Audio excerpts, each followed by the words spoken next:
2024. Scott, how you doing? Great, Randy. Excellent. Thanks so much for joining us today.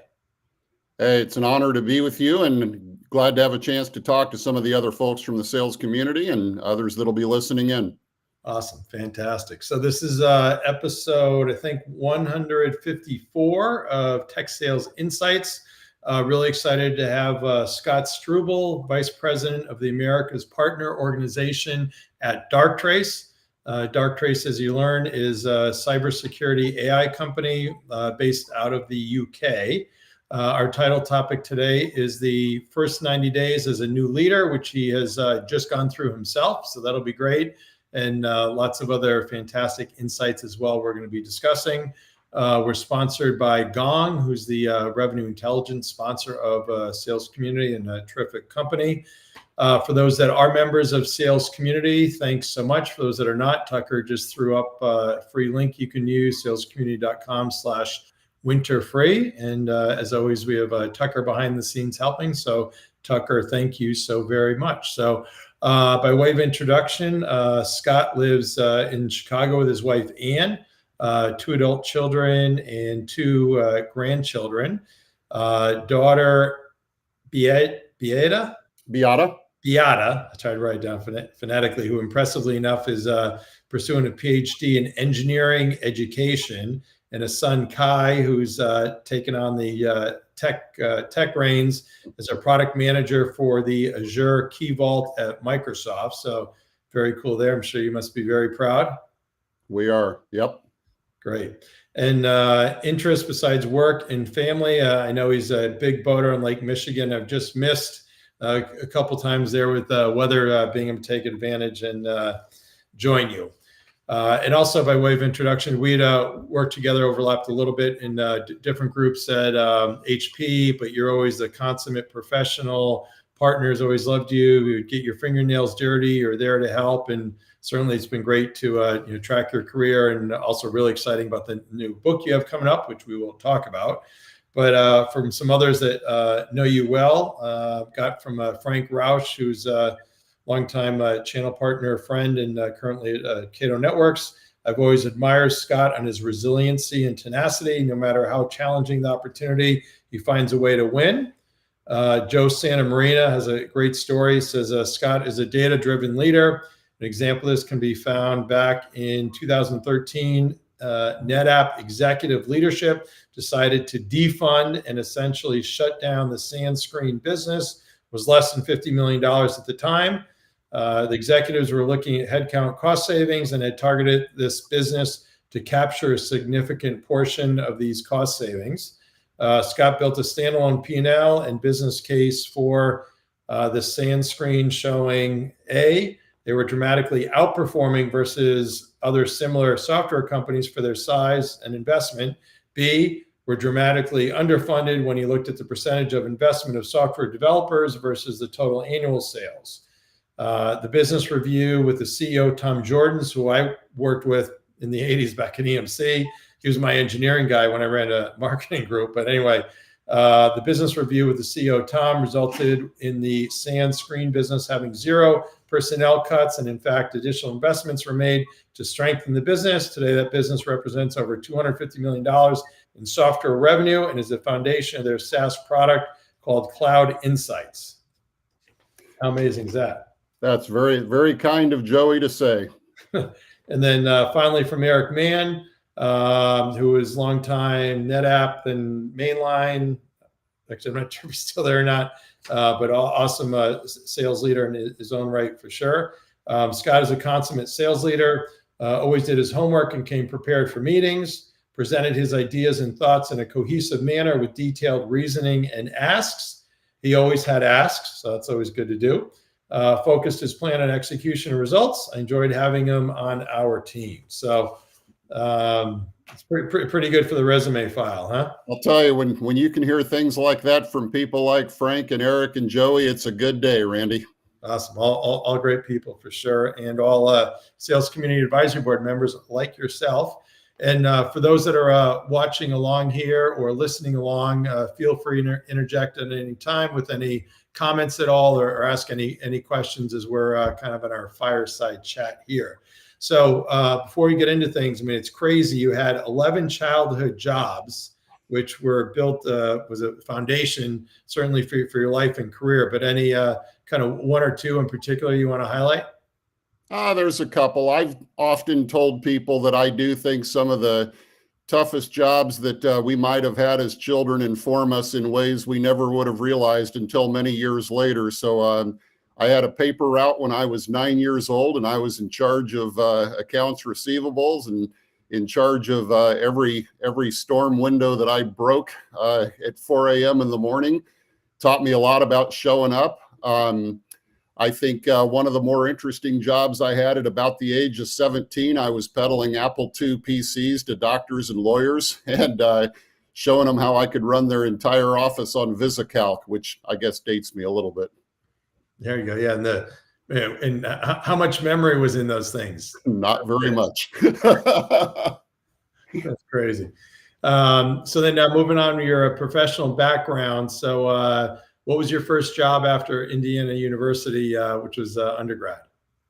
Yeah, so I was fortunate to co-op every other semester when I went to undergraduate at Indiana, and was working at HP back when IBM and HP had built product centers just to try to show people what personal computers were. And so I was part of the team that brought HP's first personal computer, the HP 150, to market, and I would demonstrate it every day in the suburbs of Chicago. And then when I came out of HP, they asked me to go somewhere halfway between Chicago and St. Louis to a large financial institution that's an insurance company. And I spent 5 years with one customer, and it taught me a whole lot about how to get one customer committed to you when you have nowhere else to go. Awesome. And then briefly go through your impressive career from there. So I was in sales for 5 years. I was promoted at 27 to a district manager, but only because I took a job that probably nobody else wanted. They were going to develop an inside sales call center, and they asked me to come up to Chicago and run inside sales, and I did that, and it turned out to be a fantastic learning about how to have a lower cost, lower touch model to go to market with your installed base. I followed that by, I was leaving HP in 97 to go to Oracle. I had accepted an offer as a district manager because HP at the time had shut down their manufacturing management and financial management software business. So I was on my way to Oracle, got a call from an EVP that I didn't know. And he said, why are you leaving? And I said, I want to build my career around software. And he said, well, I know something you don't. So I became one of the 7 founding management team members of what became HP Software, and we ran that from 24 million to 3.8 billion in 13 years. So it was a lot of learning and a lot of fun. And then I left there in 2010 to build the software business at NetApp that Joey Santamarina was talking about a moment ago, and we ran that in 5 years up to about $160 million. And then I took over the channel for the broader NetApp, and I left NetApp to go to Commvault to globalize the channel, which was an interesting exercise because, there's kind of only 2 ways you can run a channel organization. You can run it within the theaters of the world, in which case, you get whatever that theater leader wants, or you run it globally. And they globalized the budget and the headcount at Commvault under me, and learned a lot in doing that. First thing I think I learned is you don't actually need 70 distributors in Europe to run a software business. After Commvault, I left to go to Hitachi Vantara to be the chief commercial officer, or head of worldwide commercial sales. Did that for a few years and built up the mid-range of their product line to a much larger audience. And then I decided a dozen years in storage and storage management was enough, and wanted to get into cybersecurity and artificial intelligence, and found my way to Darktrace. And this is the first company I've ever cold called my way into, and I'm very glad that they were willing to have me. Wow, that's fantastic. Congratulations. So Darktrace, certainly quite a switch from Hitachi. Tell us more about Darktrace. Yeah, Darktrace began 10 years ago as an artificial intelligence lab in Cambridge in the UK. has done a great job of building a great company before I got here in cybersecurity using artificial intelligence. So the company, Randy, is 10 years in, IPO'd in 2021 on the London Stock Exchange.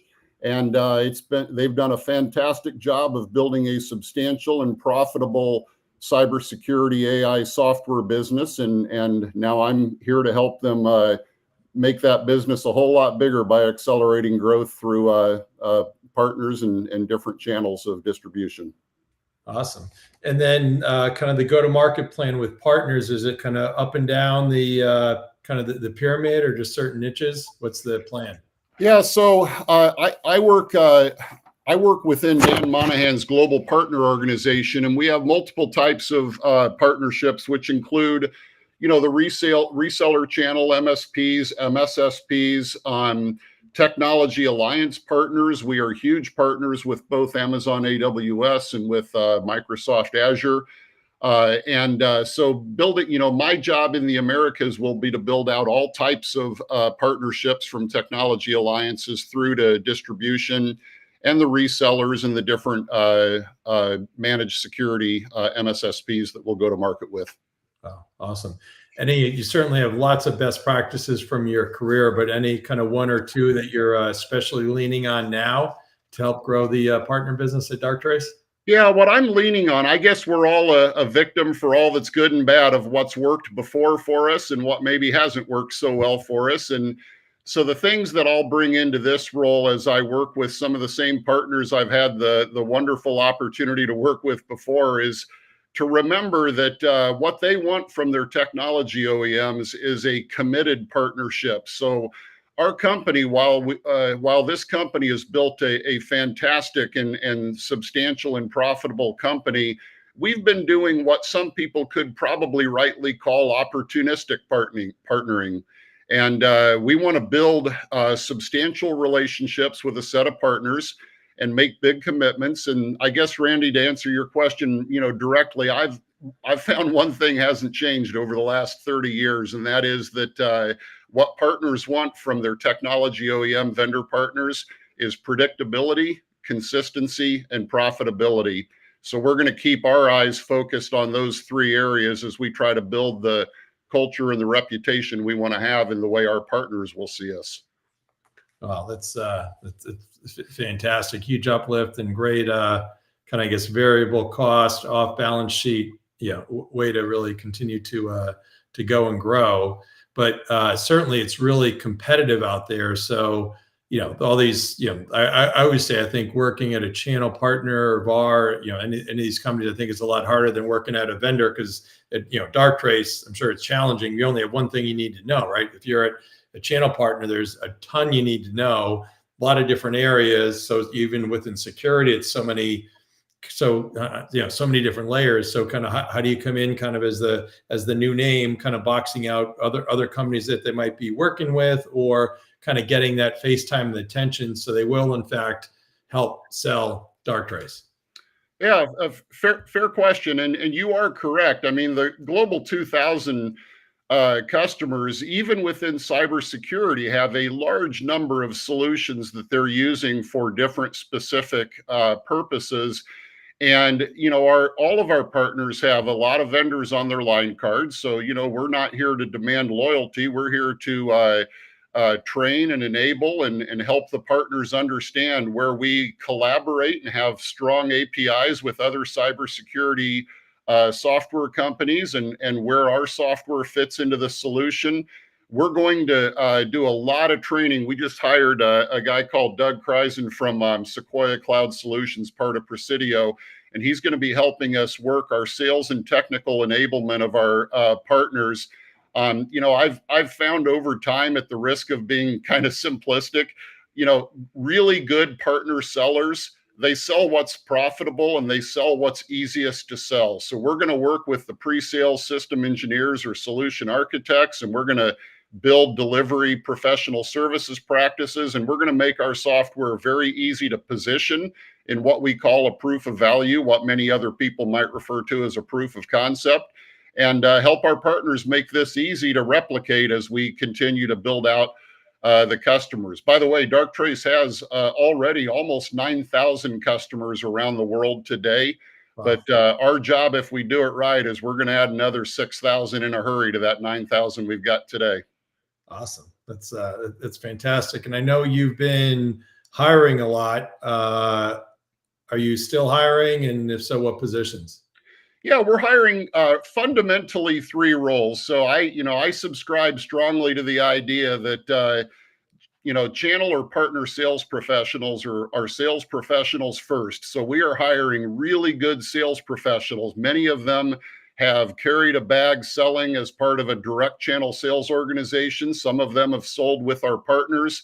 And now they're going to help me in the world of working with our partners to sell more. So the 3 jobs we're hiring for are what we call channel managers, which are geographically distributed sales professionals that they know all things about the channel or a set of partners in a defined geography, which might be a set of provinces or states or countries in Latin America.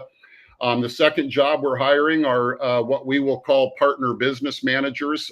Sometimes they're generically referred to as national partner managers. So for some of the biggest companies that we expect to have 8-figure relationships with, we'll put somebody on there that wakes up every Monday morning thinking only about one other company's business plan. And then the third type of job that we're hiring for right now is what I would call technical channel managers, or SEs for the channel. So the people that can go out and help make our software work in the best possible way with and through our partners. Those are the 3 jobs we're hiring for right now, Randy. Awesome. Great. And we'll talk after, but I know recruiting company I think could help you as well. Imagine that. Yeah, how about that? All right. So title topic is the first 90 days. So you literally just finished your 90 days. So you're right in the sweet spot. I'm a disciple for sure of kind of 30, 60, 90-day plans. But for those that don't know, maybe kind of give an overview in terms of, why is it important? And then we'll go into some of the mechanics. Yeah, for all of us that have chosen sales for our profession, we know that if you become the president of a country, you get 100 days before everybody starts judging your performance. But in our jobs, we get 90 days.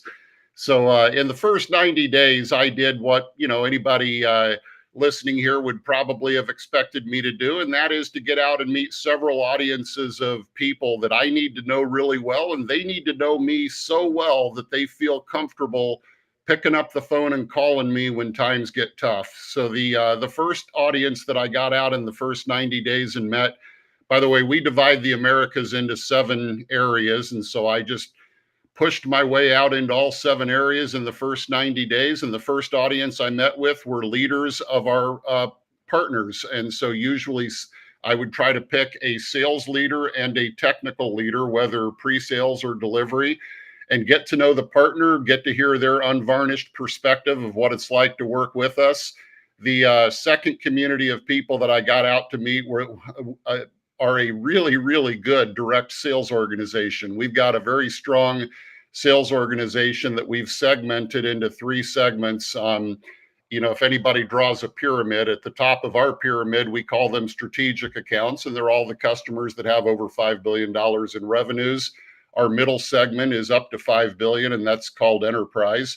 And then we have an SMB segment at the bottom with a lower touch, lower cost model.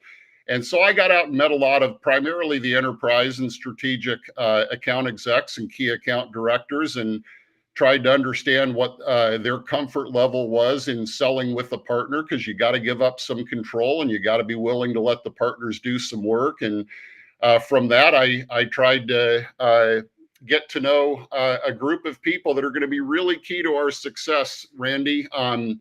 While this company has built over the last 10 years a great company, and I highly value the people that have been here for a long time and the institutional knowledge they've been so kind to share with me, there's a group of people that I've gotten to know in my first 90 days that are going to be really important to our future growth, because our company went out and hired in the Americas 7 people to help accelerate our growth to become a much bigger software company.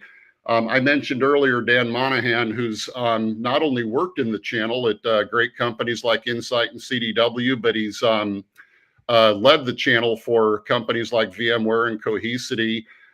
We brought in Mark David to run our partner programs and operations for our partner business. Mark comes to us from Cohesity and NetApp.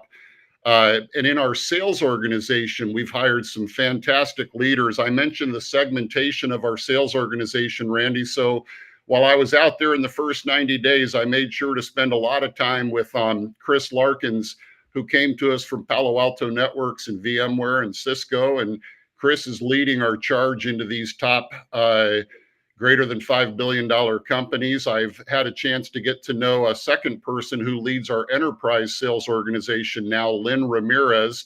Lynn comes to us from HashiCorp and VMware and Cisco, and she's now leading our enterprise sales organization. And then I've got the good fortune to work under a great new chief revenue officer that our company brought in Denise Walter, who comes to us with long tenures at VMware and Cisco, among other places. So great sales organization. So I kind of divided my time: partners, direct sales reps, and then the leaders of the multiple sales organizations that I'll be teaming up with. How's that for a long answer?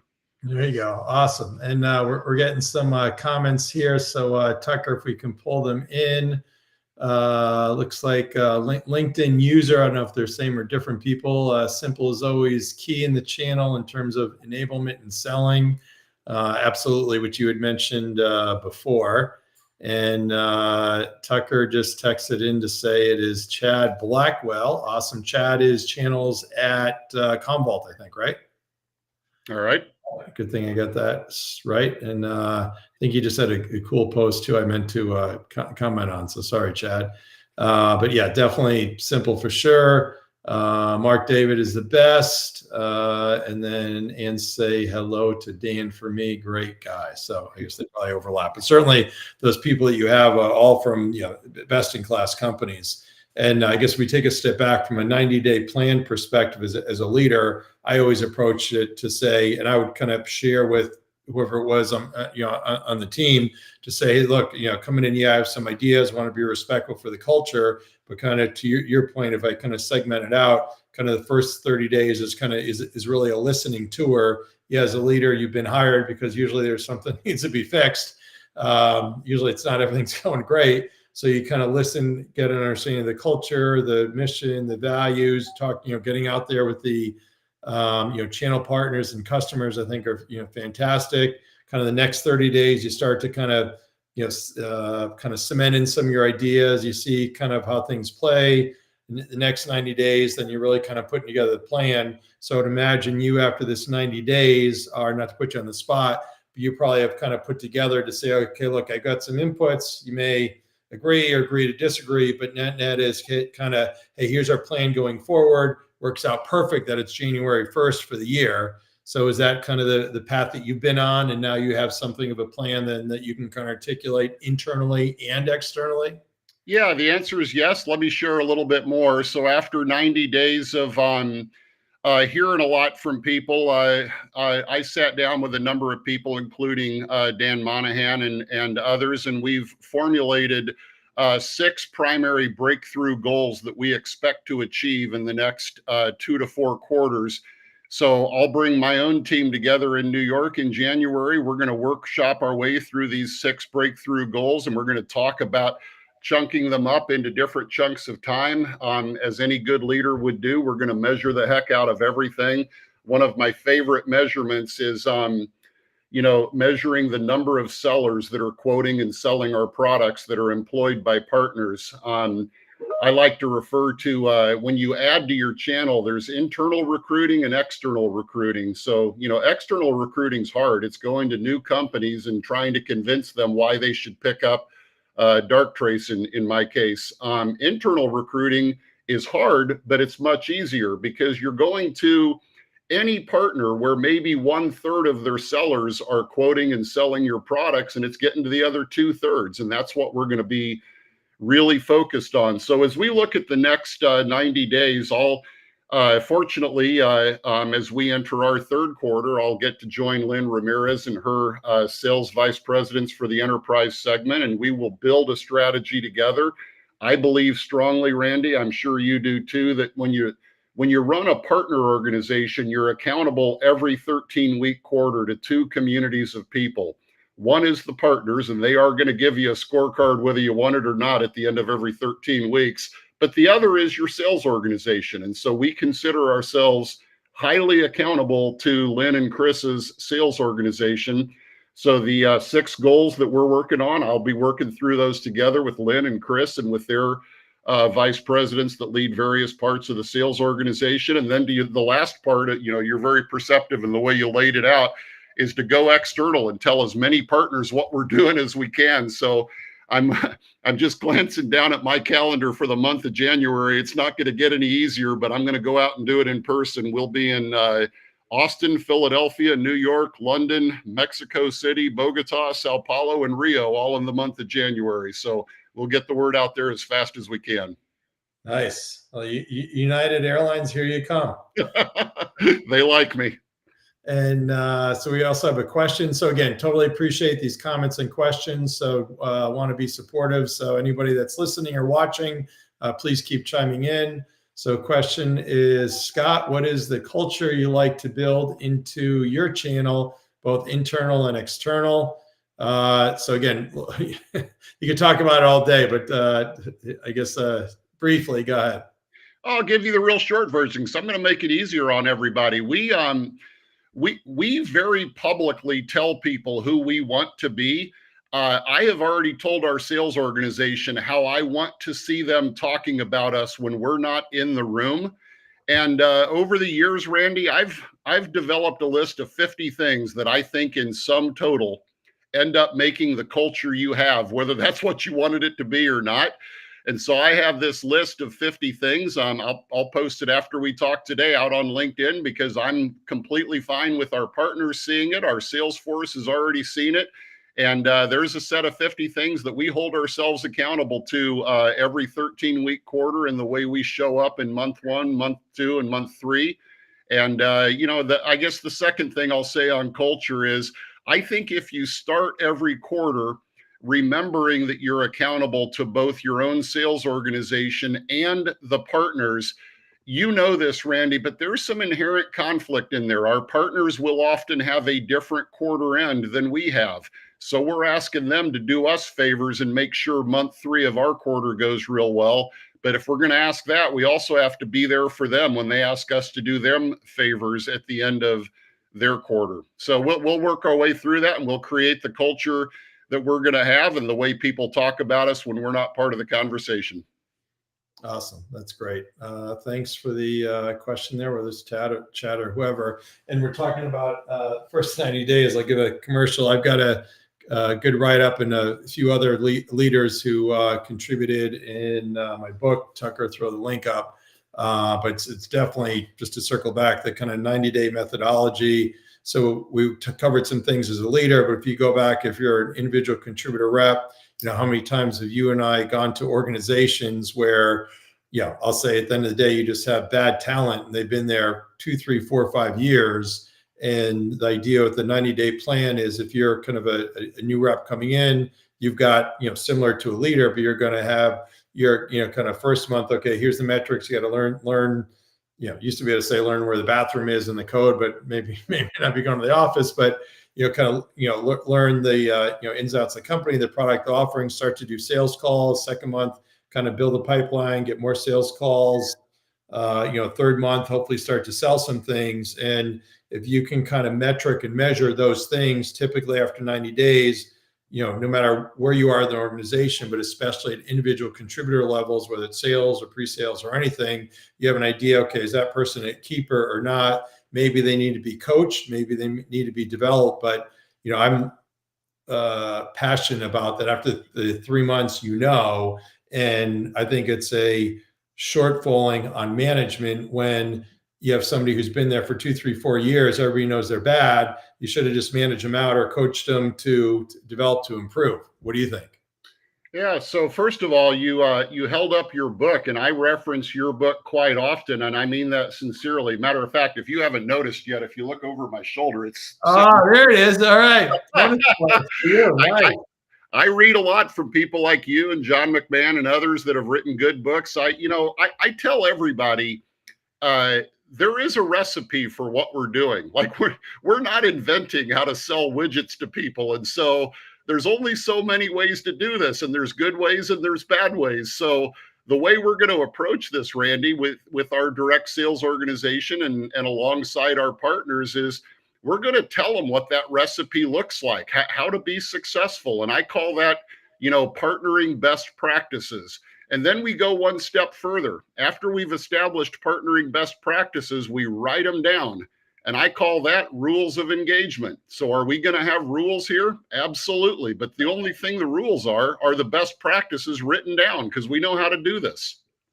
Yeah, absolutely good stuff. And then, by the way, we can talk offline, but Tommy and Billy, my boys in the off season, are selling the books. I told them whatever they sell, they get to keep. So if you want any for your team, they're happy to take care of it. They can send it anywhere. They can put nice little custom cards in there that you can do to the team. So fair enough. Something nice gift there. So your book, I got to take a glimpse at it that you shared with me. Thanks for that. But it's called Navigating Often Rough Seas While Building Great Sales and Partner Teams. And I'm sure you're going to be very humble about this, but really just amazing, kind of almost like a memoir, kind of your rise from poverty into leading sales organizations. So maybe just tell us a little bit more about the book. Oh, thanks, Randy. The title of the book will be Simple but Hard, and that's because a lot of what we choose to do, those of us that choose sales as a profession. I left out the first part there. I'm sorry. Simple but hard. hard. That's all right. Simple but hard is a reminder that I've always told myself at the start of every 13-week quarter that what we are asked to do sounds so simple. When I first went into sales, my sales manager said, there's only two things I'm going to ask of you. You need to forecast quota every quarter, and you need to exceed your forecast every quarter. Two things, right? And as all of us know that have done it for a while, and I think I'm whatever it would be, 156 quarters in at this point, it's a lot harder than it sounds like. And so the book shares some ideas that I've learned that have worked pretty well over the years in leading direct sales organizations, ideas that I've learned in how to partner. I think there are productive and good ways to partner, and I think there are lousy ways to partner. And I'll give you an example. Since time immemorial, channels is a give to get game. And one of the things people get wrong all the time is that, a direct sales organization wants to take complete control of a sales process. And then at the very end, they ask purchasing, which partner do you like to use? And then they let the paper go through a partner. And then they bitch and moan because the partner didn't do enough in the sale. And so if you just reverse engineer that and first focus on training and enablement and get a well-educated channel that knows how to sell your stuff and they know you're going to be a predictable and consistent partner, then it's a whole lot easier to let them take on more of the process of the sale and to help you. So the book Simple but Hard will go through. It's an epic read. It's 164 chapters. It's quite a page turner, but it'll come out sometime around June or July this year, and hopefully one or two people here might buy it. Awesome. All right. We'll look forward to helping with the push there. So moving on within kind of partner practices, certainly kind of partner sales ops and rev ops is really important, just like it is on any kind of any sales organization, right? Hey, Randy. With my apology, that's the first time you cut out for a moment for me, so I'm going to have to ask you to go backwards on that one. I've got you back now. Okay, sorry about that. We're just talking about the importance of partner sales ops and rev ops. Yeah. So I'll tell you what. We had a really successful run during a period of time when Bill Lipson globally and me for the Americas were leading the channel at NetApp. But the third most important person in that equation was Mark David, who was then running partner operations and basically sales operations for the channel. And for any of you that do this for a living, getting, the contra revenue charges that might be market development funds or partner development funds alongside the OPEX spend that you're going to make, and figure out within your SG&A how much you want to spend on sales professionals and how much you want to spend on programs. That is tough sledding, but like anything else, there's a recipe for it, and Mark knows the recipe very well. So I am so fortunate to rejoin Mark again in this effort that we're undertaking right now. I know he is going to build a fantastic partner portal and partner presence and sales and technical enablement of our channel, and I'll work alongside him, being his kind of 13-week tacticianer to drive the numbers every quarter. Awesome. That's so great. And you pick Gong as the company you want to have as a sponsor. And although you've not technically used it, you've got some interesting thoughts on the use and how Gong's AI background and Darktrace's AI background kind of go together. Yeah. So while I've not personally subscribed to their services yet, I have had a chance to meet the senior leadership team of Gong, and I'm very impressed by what they've done with their applied use of artificial intelligence. Like Darktrace, they've taken artificial intelligence and put it to a purpose and use it in increasing sales and sales opportunities for companies. And I'm impressed by the work they've done thus far, and impressed by the leadership that they have. I think you can tell the future of almost any company by the senior most leadership they have, and that says good things for the future of Gong. Yes, absolutely, for sure. Great call. So we're running out of time here, but lots of great questions. So again, anybody that's watching in, feel free to make any comments or ask any questions. So in your book, you have a chapter talking about leadership, and you talk about leader versus dictator. Yeah. So, I've done this long enough that I've worked for, 21, 22, 23 different senior leaders of sales organizations. And while I'm not dumb enough to call them out by name, I've worked for some tyrannical bullies, and I've worked for some people that I'll tell you what, I would spend every Sunday, every holiday doing whatever they needed me to do to make their numbers. And I think that's the difference between dictatorship and leadership. I used to work for a person. He was a guy, and he used to, with almost everything he would say, that's not a request, that's an effing commandment or command. And I think you can, through fear and intimidation, get results over a short period of time. I don't think you get results over a long period of time. I plan to be here for a long time with the same sales leaders and the same sales organization at Darktrace. And I think building a plan that you bring everybody into and painting a vision of the future is a far better way to be a leader. The last thing I'll say is the best leaders I've worked for have a unique ability.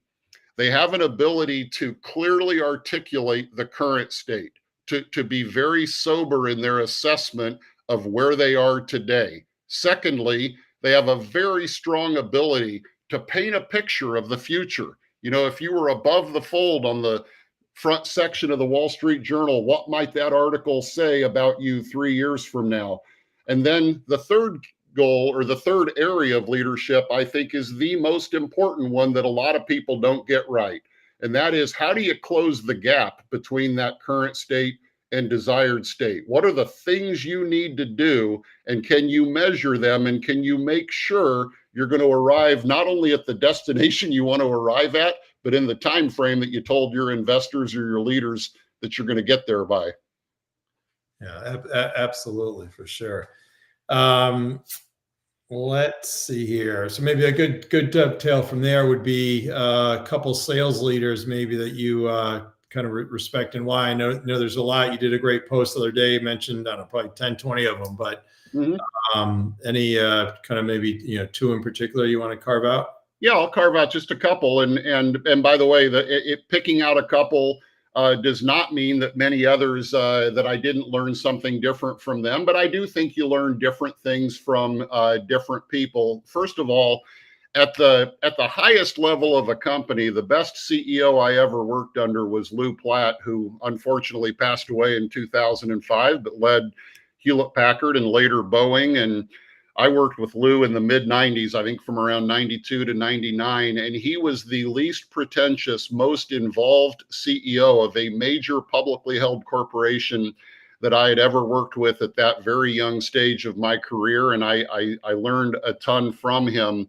I had the great fortune when I went to NetApp. Tom Mendoza was then the vice chairman and had previously been president. And I know you've had Tom on this series, and anybody who's ever had a chance to talk to Tom or listen to Tom or have a conversation, they know what a strong leader he is, and the principles that he has that are so true in leading a group of people. And those are probably the two people that I would single out. As I left NetApp, they had brought on a brilliant chief revenue officer by the name of Henri Richard. And Henri was very gracious to teach me a lot about how to prosecute a 13-week quarter and how to go 4, 4, 5 in the 3 months of that quarter. And man, I learned a lot from Henri. And I think all of us can learn a lot from people, and you get different things from different leaders that you work under. Absolutely, for sure. The only downside with Mendoza is, he went to Notre Dame, but try not to hold that against him, right? Not too much. So interestingly enough, you say that you've led sales teams through 4 recessions during your career in 1990, 2001, 2008, and 2020. Any kind of 1 or 2 things that you've learned from that? Yeah, while it would be rare that somebody would ever wish a recession on a sales organization, man, is it ever a great opportunity to take market share. Through 4 recessions, I learned, I guess, 2 strong lessons. Lesson number 1 is that is the time when people are receding and trying to peel back costs that you go take market share from other vendors with whom you compete. And the second lesson I learned is you got to get creative. In the last recession I went through, I hired 220 inside sales reps and built out a lower cost model. And with the inside sales reps and the partners working together, we were selling so much together in a much lower cost model, which was needed in the recession. And the second thing we did was we launched an e-commerce portal. I'll never forget, I had a brilliant group of people I was working with to develop an e-commerce portal, and people above me in the organization that I'll leave nameless said, nobody's ever going to buy business to business stuff on an e-commerce portal. And guess what? They do, and they did. Yeah, absolutely. What about advice for your younger self, right? So you've kind of done the book, you've kind of really looked back through everything and great learnings and everything else. Anything you'd go back and wish you did different or better? Yeah, so first of all, I've been very fortunate to have a really, really fun career, and so I've been very fortunate to have now 5 companies that I've been able to work with, and I've learned so much from each of them. But if I had it to do over again, I guess probably maybe learning earlier on that how you respond in hard times and in crisis is going to make you a lot better leader. I was without dwelling on it too much, I was a heck of a lot more volatile, a lot louder, probably a lot meaner in my younger years. And some things have happened that have caused me to get maybe a little bit of perspective, you might say, in life. And what I see happen in week 13 of a quarter is no longer what I'd consider a crisis to be.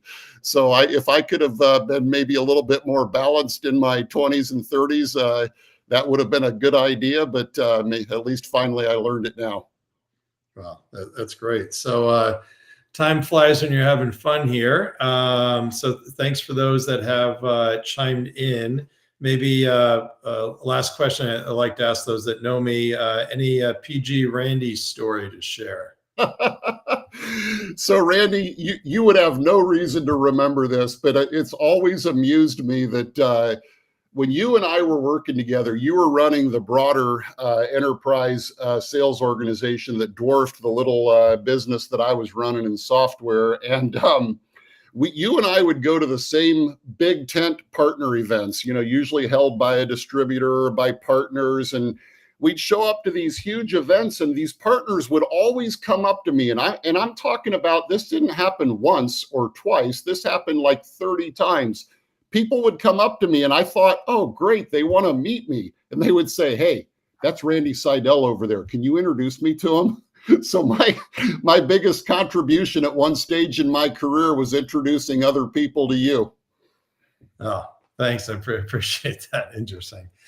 So anyway, thank you. You've been amazing. Tucker, thanks for your help behind the scenes. Next week, we have John Byrne, who's president at Dell.